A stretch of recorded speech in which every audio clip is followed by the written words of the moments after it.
বাংলা সাহিত্যের প্রায় সব অঙ্গনেই যার নাম লেখা রয়েছে তিনি জহির রায়হান। তিনি একাধারে ছিলেন চলচ্চিত্র পরিচালক, ঔপন্যাসিক এবং গল্পকার।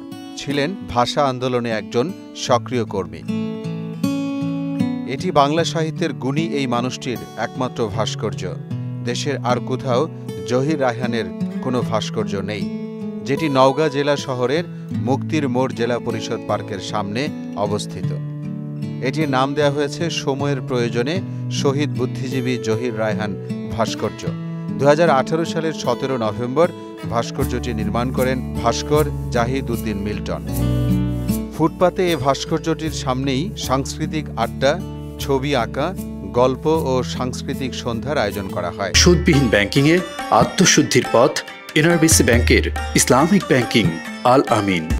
প্রতি শনিবার ভাস্কর্যটির পাদদেশে সংস্কৃতির আড্ডার পাশাপাশি ছোট ছোট ছেলেমেয়েরা ছবি আঁকে পরিবেশন করে বাউল গান। আমরা জহির রায়হান চলচ্চিত্র সংসদ 2015 সালের 31শে অক্টোবর যাত্রা শুরু করি নওগাঁতে। এর পরবর্তীতে আমরা এই স্থানে যেখানে দাঁড়িয়ে আছি মূলত আমাদের সংস্কৃতি চর্চা, নানা রকম সামাজিক সাংস্কৃতিক আড্ডা এই ভাস্কর্য প্রাঙ্গণে এখানেই আমরা করতাম। তো 2018 সালে আমরা অনুভব করি যে বাংলাদেশে এমন একজন হৃদ্য মানুষ যিনি মহান মুক্তিযুদ্ধ এবং ভাষা আন্দোলনের বীর সেনানী। তো জহির রায়হানকে আগামী প্রজন্মের সামনে তুলে ধরতে পারলেই অন্ততপক্ষে দেশের যে সামাজিক যে ক্ষতিগুলো হয়ে যাচ্ছে, অবনতি হচ্ছে, এখান থেকে জাতি তার দিশা খুঁজে পাওয়ার জন্য একটি পথ তৈরি হতে পারত। জহির রায়হান সাহিত্যের বিভিন্ন শাখায় অবদান রাখার জন্য পেয়েছেন বাংলা একাডেমি সাহিত্য পুরস্কার, 21শে পদক এবং পেয়েছেন স্বাধীনতা পুরস্কারও। এছাড়াও চলচ্চিত্রে অবদানের জন্য 1975 সালে প্রথম জাতীয় চলচ্চিত্র পুরস্কারে তাকে মরণোত্তর বিশেষ পুরস্কার প্রদান করা হয়।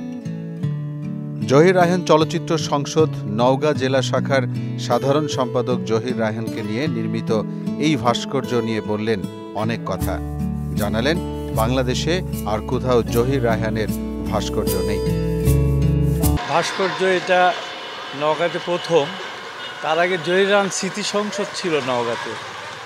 এই রহমান রায়হান এখানে জহির রায়হান চলচ্চিত্র সংসদ সৃষ্টি করে এখানে ওনার একটা ভাস্কর্য এখানে তৈরি করেছেন এবং এই ভাস্কর্যকে কেন্দ্র করে এখানে একটা আড্ডা হয়। এই আড্ডাতে বিভিন্ন ধরনের সামাজিক সাংস্কৃতিক বহুমুখী বিষয় নিয়ে তারা কাজ করে। মোহাম্মদ আলিউল্লাহ, মোহনা ডিজিটাল।